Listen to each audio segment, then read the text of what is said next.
In this video, let's try to look deep into NoOpPasswordEncoder that we have used previously.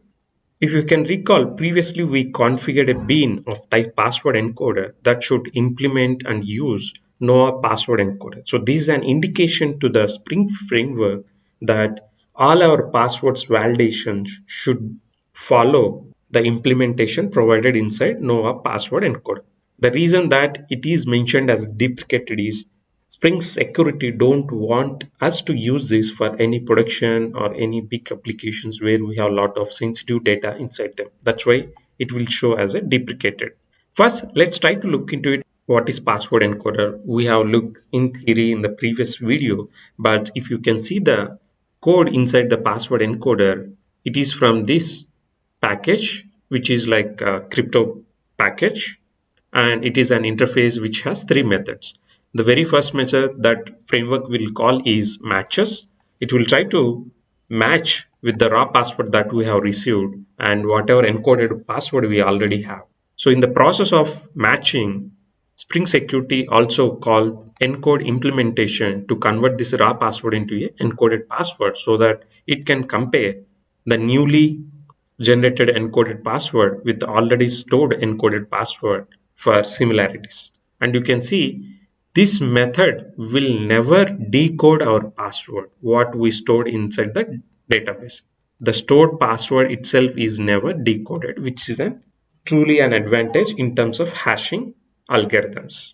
And at the same time, we have an upgrade encoding method. And you can see inside an interface, we have an implementation concrete method.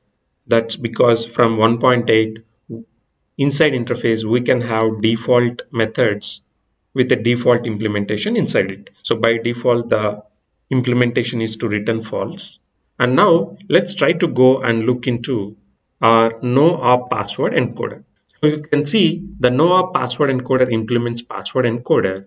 The encode method is doing nothing. It's just converting our char sequence of raw password that we received into a string. There is no encode or encryption or hashing is happening, which means by default, Spring Security will not do anything to your password and it will always return whatever we received as a string.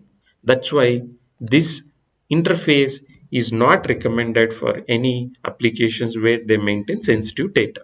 And even you can see the matches also, it will simply try to compare whatever we received and whatever we stored in the database. And in this scenario, that means whenever we try to create user or manage user or update password using our user details manager implementation, it will call this encode, and while storing into the database also, it won't do encoding or encryption or hashing. It will always save it as a plain text. That's where matches also will end up comparing it as a plain string, and we are using the equals method here.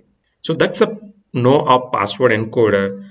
Due to this reason, we saved password inside our database in a plain text 12345, and even when user enter the same password 12345, it will compare both of them, and since those are matching in terms of plain text comparison, it is allowing the authentication.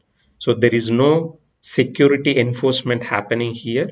Everything, all the passwords are maintained in a plain text, which is not a valid recommendation. So that's why let's try to go and use bcrypt password encoder in the coming videos so that our application maintains the password in terms of hashes but not in the plain text.